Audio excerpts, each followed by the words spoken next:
explico. Isto consiste en que me van a atar con estas dúas cordas que teño aquí, se as dou desenredado, todo o meu corpiño de diva que teño. Mira que piernas! Sí, todo así, o cuello, toda esta parte de aquí, toda, hasta os pés, vanme meter nun saco máxico e máxicamente vou a salir liberada. Ahora sí, no, ¡guau! Se a vosa queridísima Pajarito queda libre tanto ou máis que antes. Forte, fortísimo, fortísimo aplauso, vale, miño Rigui?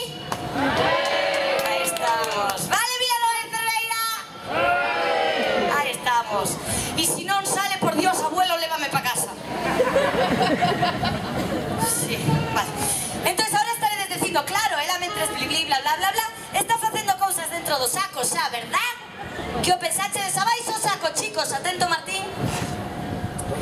Paso a demostrar que sigo completamente cuellatada, maniatada e enamorada. Pénsame. Vale, arriba o saco e play. Martín, concéntrate. En alto, Martín.